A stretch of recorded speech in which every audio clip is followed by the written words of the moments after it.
Poder participar de uma investigação é o fruto de uma pesquisa pessoal e não implica numa verdade a ser postulada, né? E não implica uma crença a ser adotada, e sim um compartilhamento de ideias e de pesquisa para que, a partir disso, possamos aprofundar-nos em mais conhecimento, em mais sabedoria, se possível, e melhorar a nossa vida e a dos que nos cercam.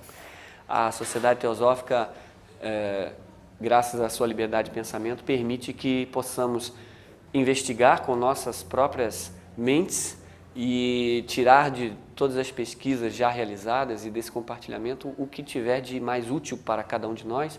E o convite é que continuemos essa busca, essa pesquisa e levemos para casa aquilo que consideramos útil e produtivo para uma vida melhor e para uma vida de mais paz, harmonia e sabedoria. Hoje nós estamos com a proposta de investigar um pouco a natureza da mente humana, e é algo que é ao mesmo tempo fantástico, ao mesmo tempo extremamente perigoso. Estamos travando contato com aquilo que distingue o ser humano do mundo animal, aquilo que coloca a unicidade da posição humana no sentido da vida, no âmbito da natureza, e é uma posição singular a capacidade de autorreflexão. O ser humano, por poder refletir, por ter um livre-arbítrio, por ter a capacidade de pensar por si mesmo e, a partir daí, agir, coloca-se numa posição de um Deus em formação, de um grande atuador na vida, mas no aprendizado constante dessa atuação, ele é capaz de causar muito dano, de causar muita dor e de causar muito conflito nesse mundo que nos cerca. Então, esse atributo humano, ele está na raiz de todo o conflito que nós temos na raça humana, conflito racial, conflito religioso, conflitos étnicos. As guerras que nós vemos hoje é por causa do mau uso, digamos assim, do atributo da mente humana.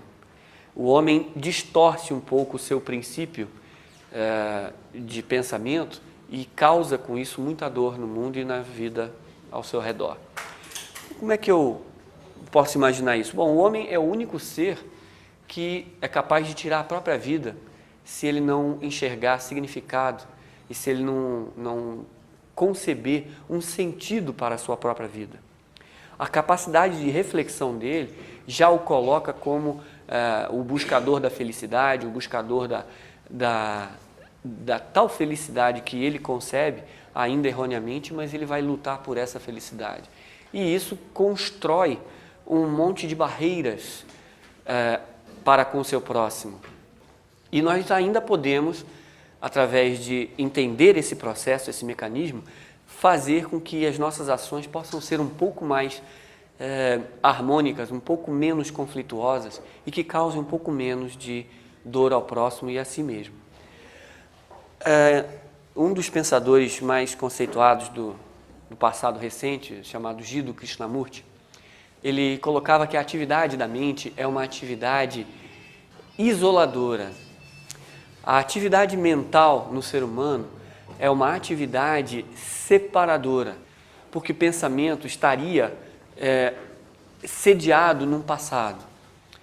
O pensamento, na visão do Sr. Krishnamurti, é aquilo que está ainda limitado ao trabalho passado da história individual do ser humano e que ele está sempre embasado em memórias do passado.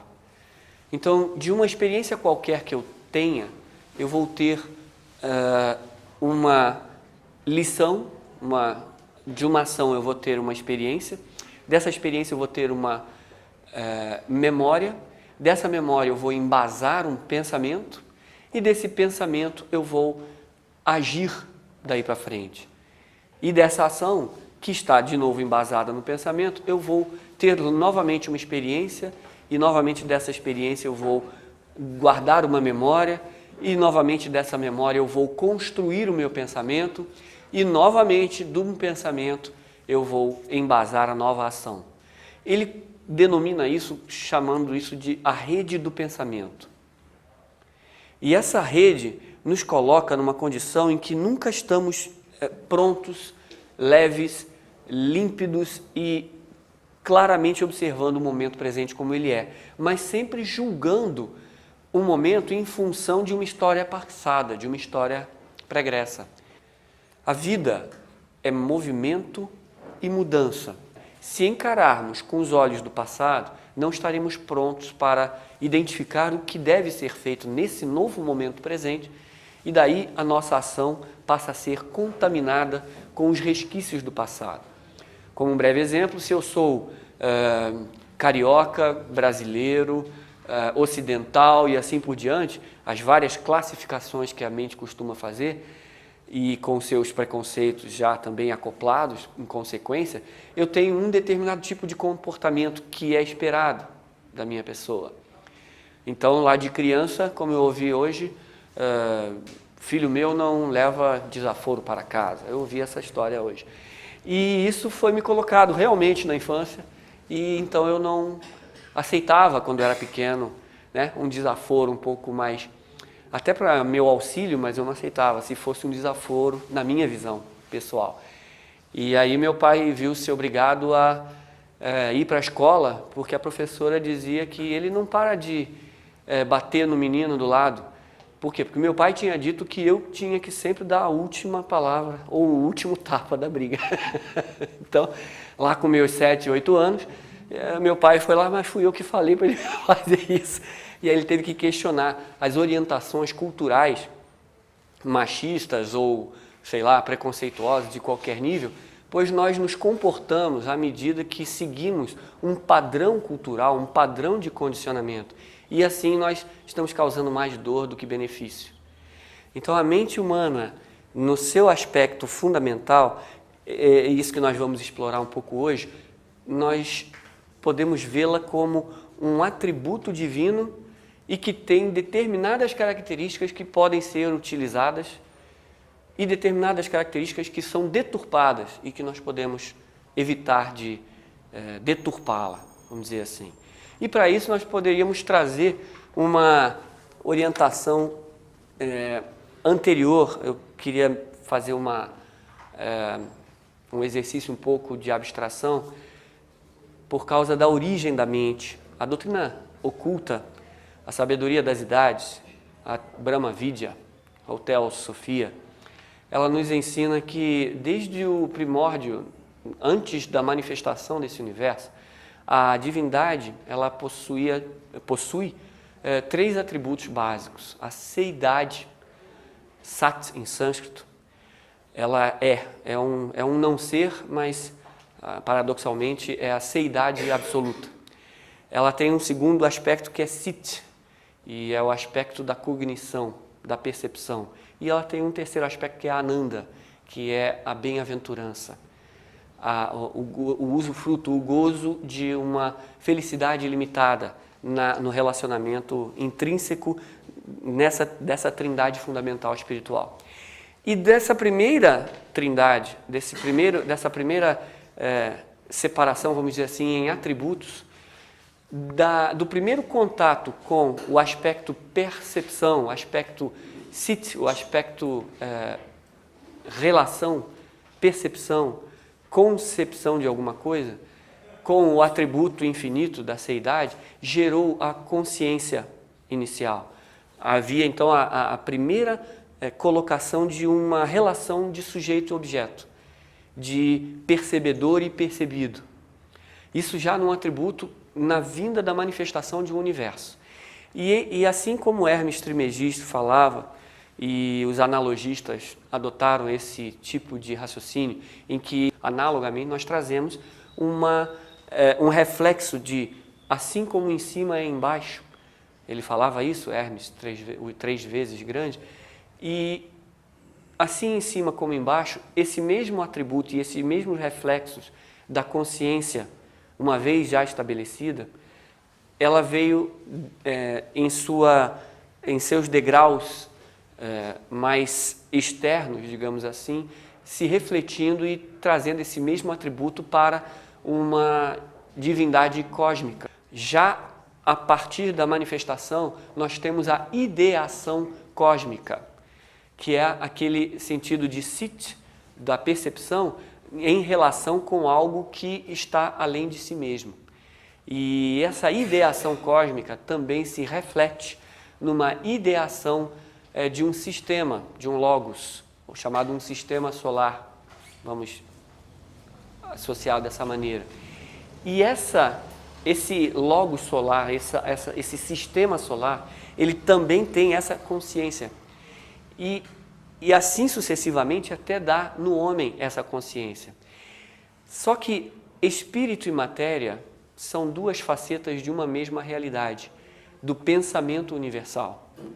Existe a ideação cósmica, a ideação de um sistema solar, a ideação até chegar no nível humano. Então o pensamento humano é um atributo divino. Só que dessa relação de consciência divina, consciência solar, consciência humana, nós podemos então deduzir que é o mesmo princípio refletido em níveis diferentes, e uma vez que a mente seria um atributo da consciência, ela se desenvolveu da consciência. O ato de perceber algo fora de si, de existir um não eu, é um ato de percepção, é um ato de sit, o atributo espiritual mais elevado no tocante a isso.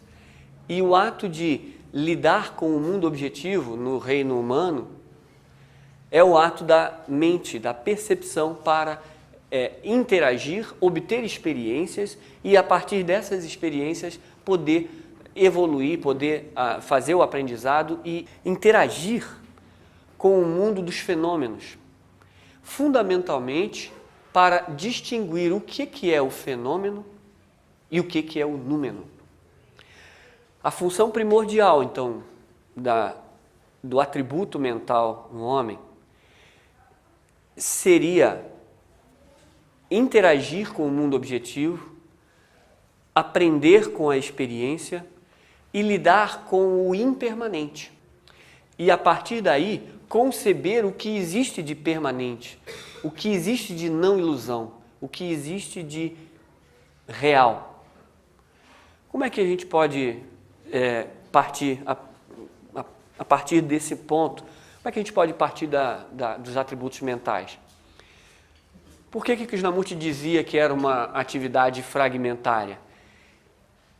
Porque a mente de cada indivíduo, esse seu atributo divino, ela se identifica com sua própria história, com o seu próprio condicionamento. E ela é maculada, viciada por esse tipo de percepção. Então, tanto quanto o aluno que não parava de brigar por causa da orientação do seu pai, todas as nossas reações ante a vida podem estar contaminadas com algum tipo de condicionamento, pois o atributo mental ele se limita no aspecto comparação, no aspecto divisão, no aspecto definição de qualquer tipo de relação. E ele se posiciona naturalmente em antagonismo com qualquer outro aspecto que não seja semelhante a ele. Aí entra a distorção do princípio mental no ser humano. Ele pega o princípio dele de história e de memória e de bagagem cultural e vai relacionar com isso como se fosse a sua própria identidade. E dessa identidade ele parte para uma relação de um mundo exterior a ele.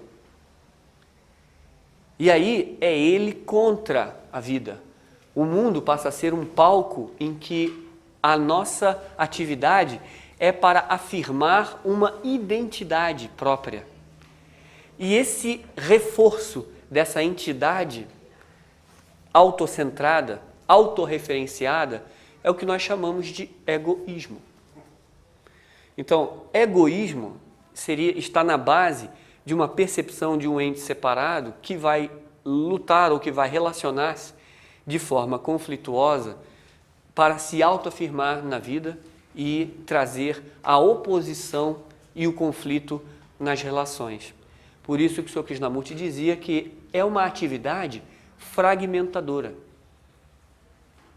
em oposição ao mundo. E o que existiria de fidedigno ou de real nessa mente? O atributo, segundo a doutrina oculta, é de manas. É um termo sânscrito que quer dizer, e que vem daí, derivou-se man, o pensador, tem todo homem, vem tudo desse radical, manas, que é o pensador, o princípio pensante, reflexivo no homem. Dentro da evolução, ao atingir o estado humano, o estágio humano, a capacidade mental do homem, ela é diretamente proporcional à capacidade de desidentificação com o seu passado particular, com a sua cultura e com o seu condicionamento. Podemos tirar isso de lado e trazer uma visão direta das coisas, uma percepção não contaminada das coisas. Tanto que na tradição vedantina existe o Manomaya Kosha. Né? Kosha é um veículo. Maya seria ilusão ou ilusório. E Mano de mente. Então, no homem, até isso é referenciado como um veículo ilusório. Porque ele se acha a identidade própria, a identidade única, que vai se referenciar com o mundo. E isso ainda é uma ilusão. Nós não necessariamente precisamos estar separados para nos relacionarmos. Nós não precisamos objetivar de maneira a considerar oposição um mundo que impacta o mundo referenciado pela mente. Então, o atributo fundamental desse veículo, vamos dizer assim, em que na tradição esotérica ele é dividido, ele veio em dois caminhos no seu desenvolvimento humano. Ele veio num caminho do lado subjetivo da relação e veio por um caminho do lado objetivo da manifestação. E no homem, isso se reflete da mesma maneira. No lado subjetivo, nós temos a essência desse princípio manas, que é a concepção dos arquétipos fundamentais. Esse é o aspecto superior da mente no homem, o aspecto subjetivo, o caminho subjetivo que veio da natureza humana. Então, o aspecto mental superior é o aspecto da essência fundamental da percepção das coisas.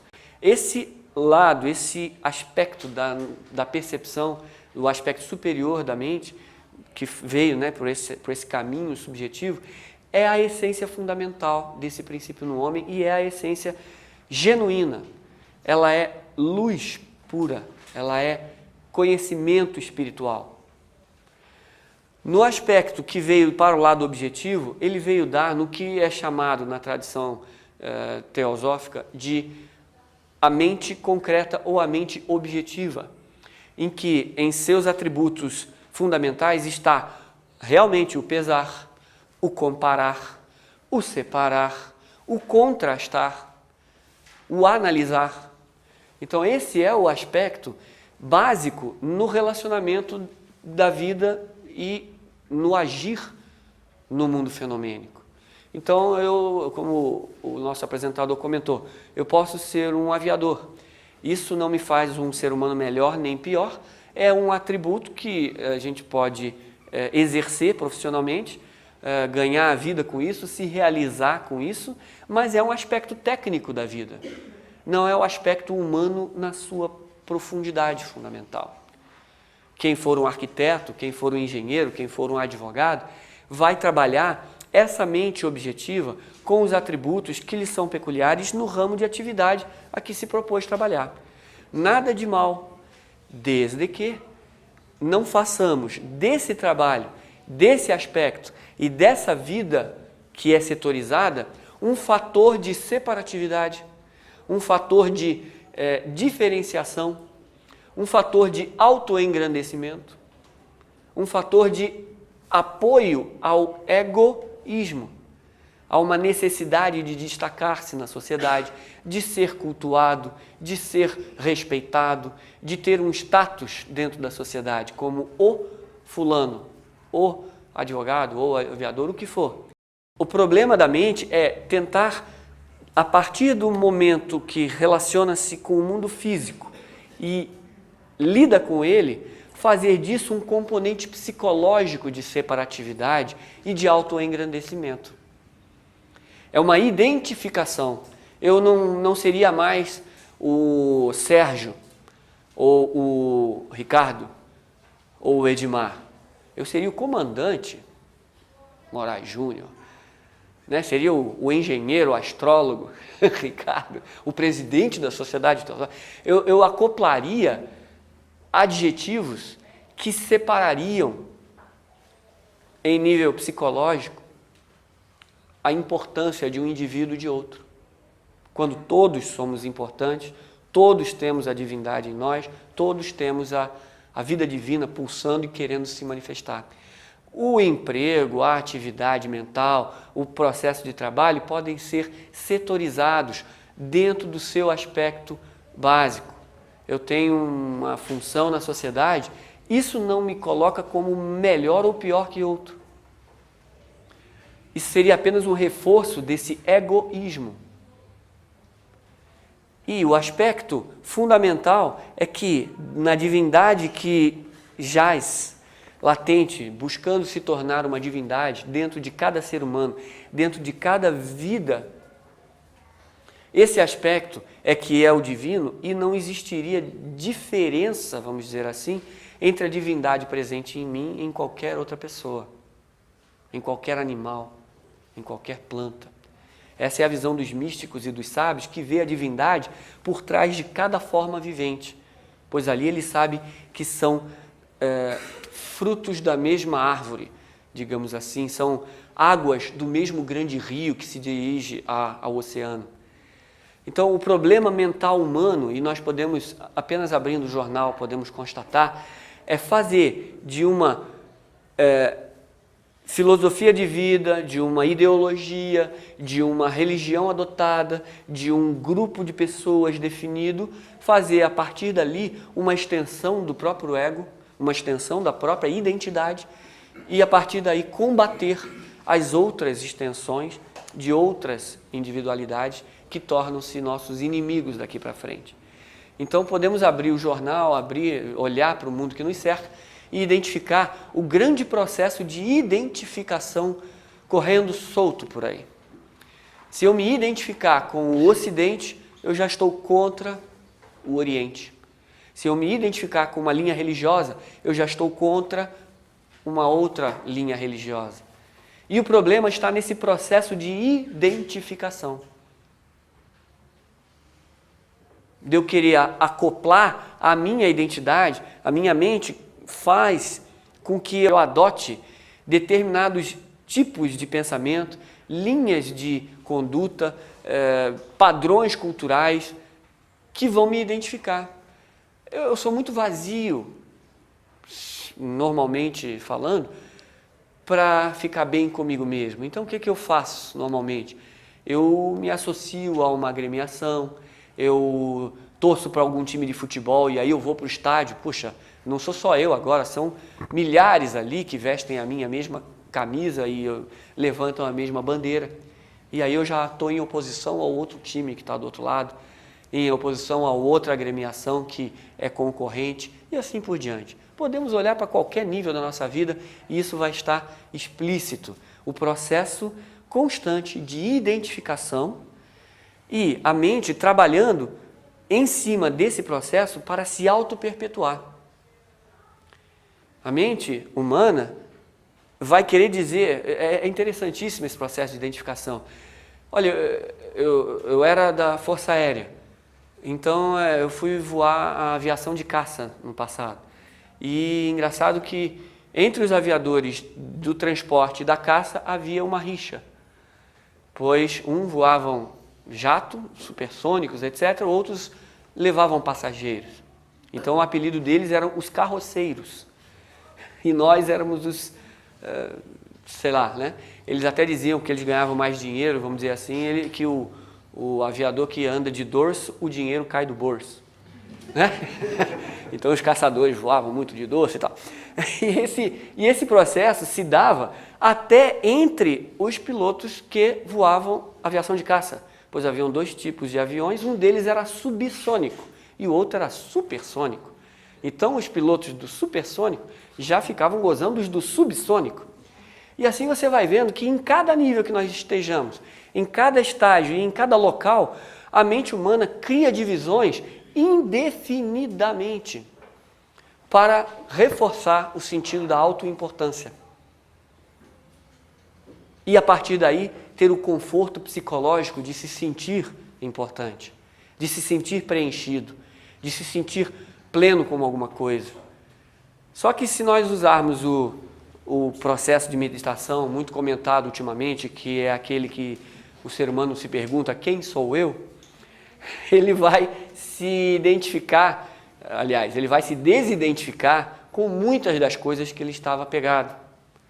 Eu não sou carioca necessariamente, senão eu estaria aqui dando uma de carioca, esperto, 20 anos de praia, toda aquela concepção, né, pitoresca do que é ser um carioca legítimo, da gema, né? E hoje eu estou morando lá no interior de São Paulo. E eu não necessariamente preciso me identificar com os princípios ocidentais. Eu não preciso me identificar com o capitalismo consumista, que quanto mais eu tenho, mais eu sou. Eu acho isso o absurdo dos absurdos. Eu não preciso me identificar com aquela onda científica, que já está até abrangendo o Oriente também, em que a ciência vai resolver todos os nossos problemas. A ciência e a tecnologia, sua filha pródiga, estão sendo vendidas para nós como a salvação do mundo. Só que se olharmos em volta, podemos identificar ou visualizar que a ciência e a tecnologia de maneira nenhuma resolveram os problemas da humanidade. Estão agravando profundamente as diferenças de recursos, pois a cada passo que a ciência dá, os poucos detentores desse conhecimento cada vez ficam mais ricos e poderosos, deixando a grande massa da humanidade a passar fome. Hoje a maioria da humanidade, se não é pobre, é muito perto disso.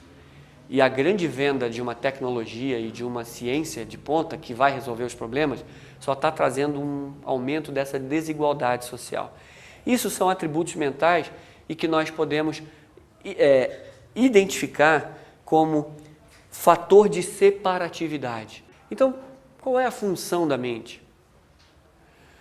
Se a mente identificadora, fragmentadora, classificadora, analisadora, ela tem o seu aspecto, ela tem o seu âmbito de ação, nós podemos trazer a essência da mente à tona.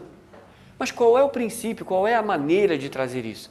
E com isso eu queria trazer uma das citações belíssimas que tem no livro que está aqui da editora Teosófica, chamado Meditações, excertos de cartas dos mestres de sabedoria.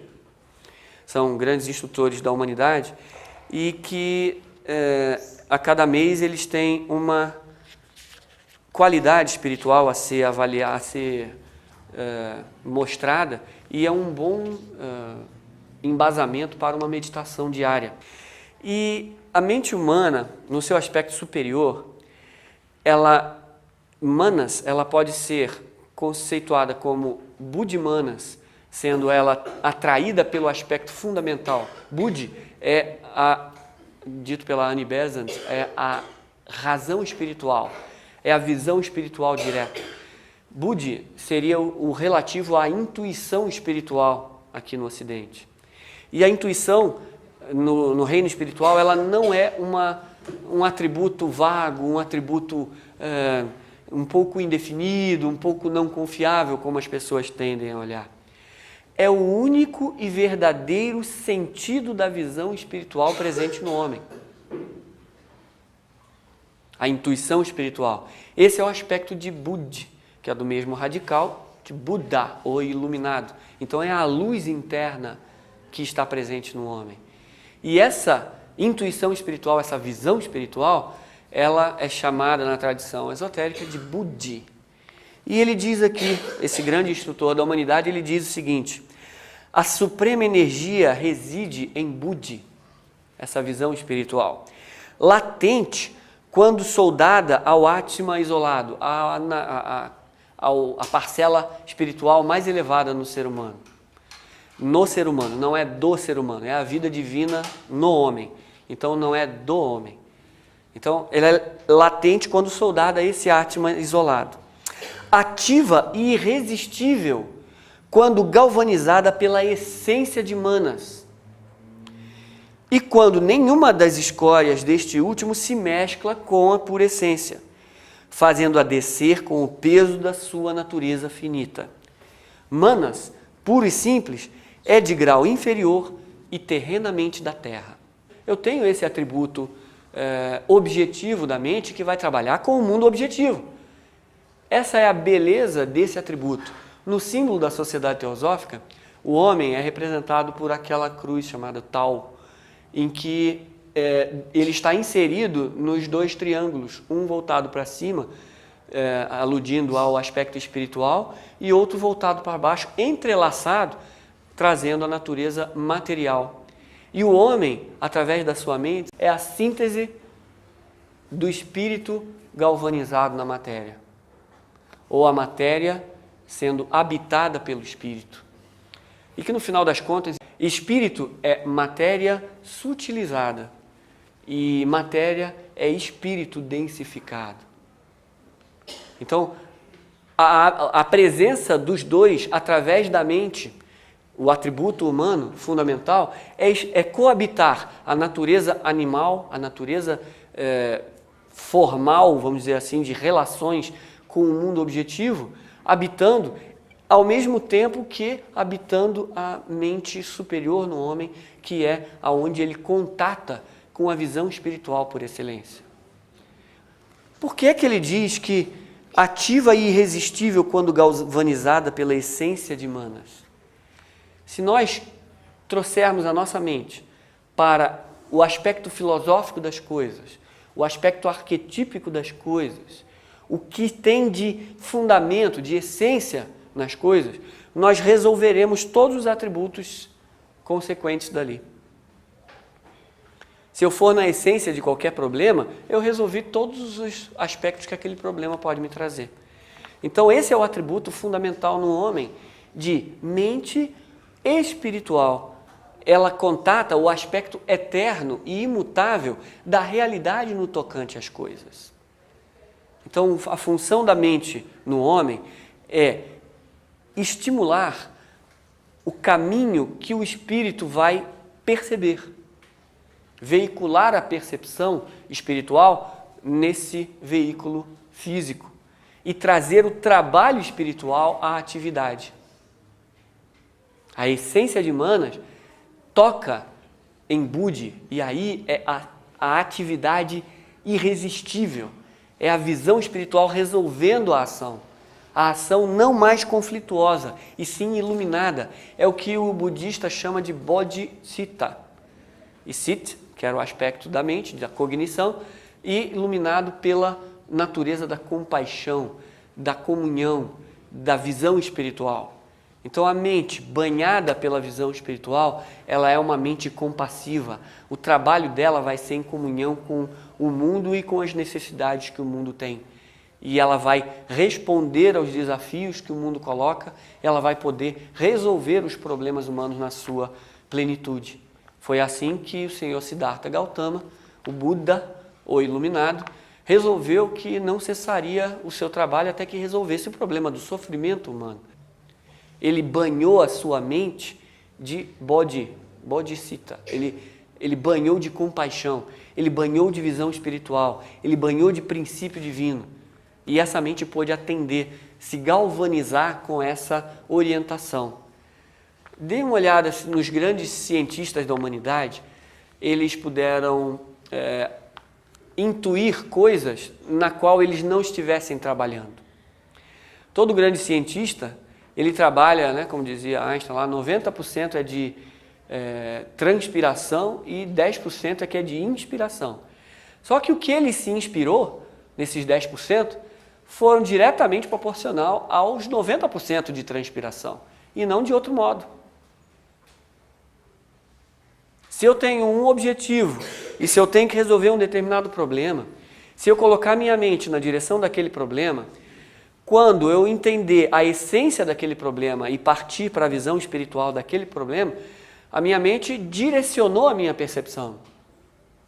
E a vida, e a visão espiritual pôde se dar naquela direção. Por isso que há sempre uma polêmica, não, eu não devo pensar muito na vida espiritual, porque a vida espiritual prescinde do pensamento, estejamos todos sempre em harmonia, em paz. A sociedade teosófica estuda muito, ela é muito abstrata, muito teórica, e eu não consigo conceber dessa maneira, porque a partir do momento que você enxerga um problema, você resolve o problema. Esse problema está resolvido. A ação a partir dali será totalmente diferente, porque você enxergou a essência do problema. Então a iluminação espiritual ou a visão espiritual, ela é 90% do problema.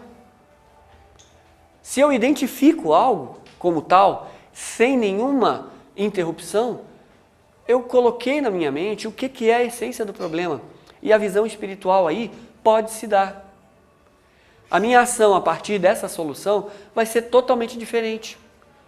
Na visão da Vedanta tem aquele velho exemplo da corda e da cobra, em que num ambiente sombrio, uma corda enrolada pode ser confundida com uma cobra.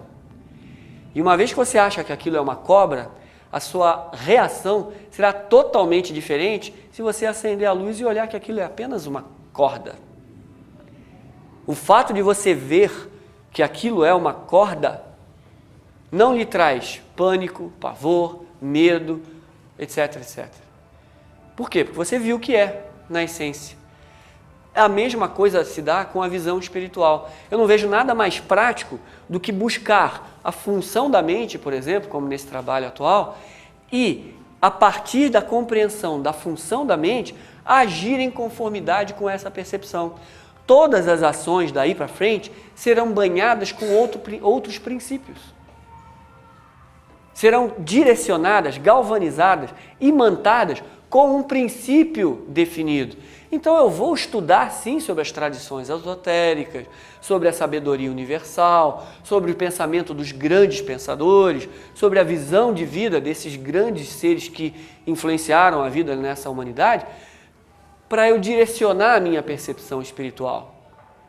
Se eu estiver pensando só no time de futebol, só na melhor escalação, vamos dizer assim, nada contra os que gostam do futebol, mas se eu ficar só no aspecto objetivo da vida, eu tenho que ganhar dinheiro para encher a barriga da minha família e tudo, eu vou estar direcionando toda a minha vida para esse aspecto fenomênico, mas eu não vou estar tirando a essência de concepção espiritual, valores, perspectiva de valores que sejam eternos, imutáveis, que eu possa levar para sempre.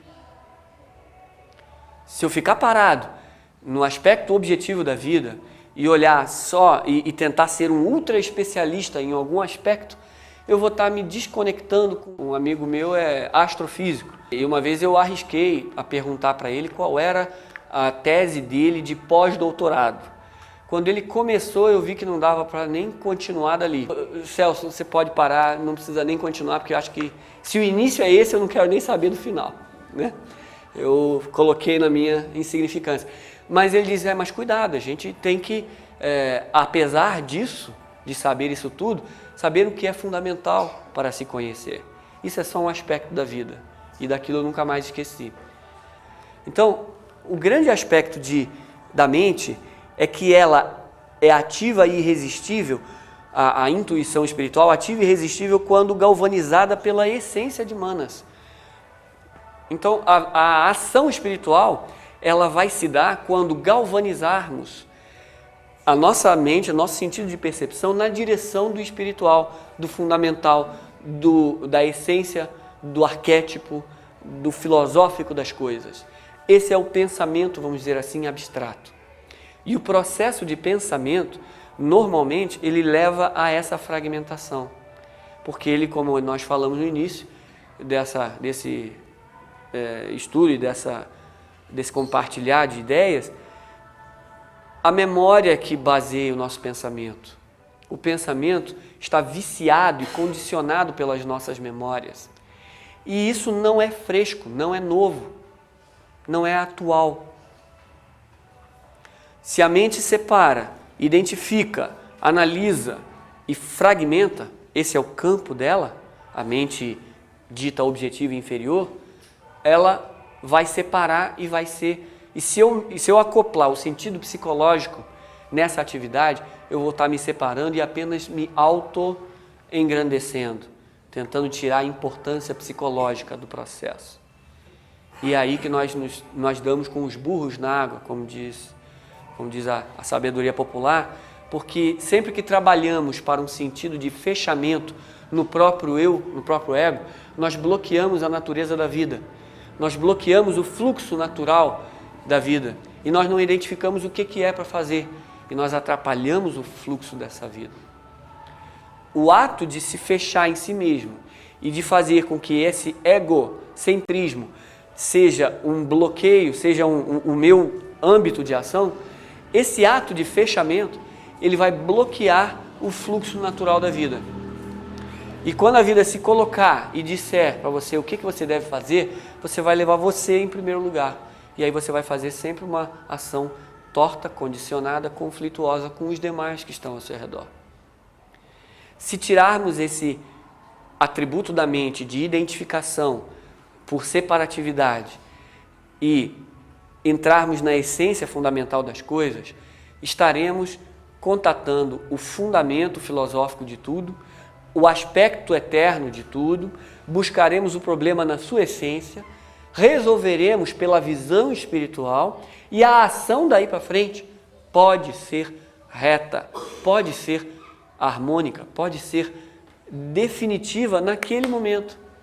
Ela se fecha em si mesma, a ação, pois o mundo pediu, ou a vida pediu uma ação, o sábio, aquele que vê, age em conformidade a isso. Dali para frente ele não faz mais nada, porque não é preciso. Só quando a vida pedir outra ação é que ele vai fazer. E enquanto não for solicitado, ele não faz. Então é aquela história belíssima de que há a possibilidade de se agir na inação. E há a possibilidade de não agir na ação. Então que a ação nossa, uma vez percebido o enfoque espiritual, o enfoque da essência do problema, o enfoque do arquétipo fundamental das coisas, o que é para ser feito, a ação agora pode se dar em consonância com isso, ela vem em harmonia, ela vem em sintonia com o que é solicitado pela vida. E não mais estaremos separando, fragmentando a ação, e sim estaremos enxergando qual é a essência fundamental do problema e poderemos agir com plenitude, poderemos agir com harmonia total naquele enfoque, qualquer que ele seja. Então a mente, como a senhora Helena Petrovna Blavatsky, naquela sua obra linda chamada A Voz do Silêncio, ela dizia que a mente é o assassino do real, que o discípulo mate a assassina. Podemos ver que na vida espiritual, a mente que não é banhada pela intuição, pela visão espiritual das coisas, ela é fragmentária e vai ao erro naturalmente. Essa mente assassina o real, porque o real está além dessa mente fragmentadora, separadora. Então, as verdades espirituais são normalmente traduzidas em poesias, em alegorias, em parábolas, em textos simbólicos, porque se for no reino da mente normal, separadora, não vai existir uma percepção espiritual a partir dali, porque está apenas confinado ao intelecto normal, ao intelecto básico que separa, que quer saber se isso é X ou isso é Y. Ele não concebe XY, ou ele não concebe o abecedário ao mesmo tempo. Ele só quer separar o X diferente do Y.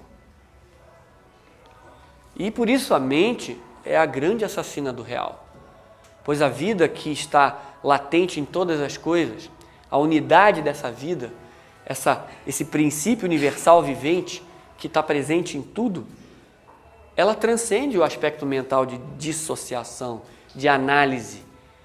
Há um dito do Sr. Jiddu Krishnamurti também, em inglês, que ele falava que analysis is paralysis. Então, que a análise é paralisia. Você não está vendo enquanto você está analisando. Vocês já viram esse futebol americano, por exemplo, na televisão? Eu fico impressionado como para cada lance, para cada jogada, para cada jogador, eles vêm abarrotando com dados sobre o jogador, quantas jardas ele andou, quanto de pontos ele fez na última season, lá na última, né, temporada, e uma montanha de dados mentais em relação a uma coisa sendo observada. Então é uma exacerbação do princípio da comparação, do princípio da setorização, do princípio da análise, mas que não leva a lugar nenhum. A cada jogo, aquele jogador faz uma coisa nova e ele, surpreendentemente, puxa, apesar de tão fraca performance, agora ele está bom. De que adiantou a análise anterior? De que ele não estava tão bom. Análise é parálise. A observação mental pura e simples, ela é limitadíssima, porque vai apenas em reflexo à nossa cultura passada, ao nosso condicionamento passado, à nossa visão estereotipada das coisas. Se a gente puder olhar na plenitude da coisa, abranger qualquer problema e tentar chegar na sua essência espiritual, no seu arquétipo, no seu fundamento, nós vamos estar usando o princípio básico da mente, a essência da mente, a essência de Manas, que é a concepção banhada com a luz espiritual. É a percepção espiritual. É a mente trabalhando o sentido da visão espiritual como um todo. A visão espiritual pode ser um aspecto da intuição, pode ser a definição da intuição, mas a mente que trabalha e se galvaniza nessa direção, ela permite essa visão espiritual. Se não trabalharmos, não adianta. Então, a Sociedade Teosófica estimula muito as obras de cunho espiritual e que são, às vezes, livros que têm muitos paradoxos, como é o caso de Luz no Caminho, ou livros de alegorias poéticas maravilhosas, como é o caso de A Voz do Silêncio, como é um livro que fala diretamente à intuição, como a obra magna, a Doutrina Secreta.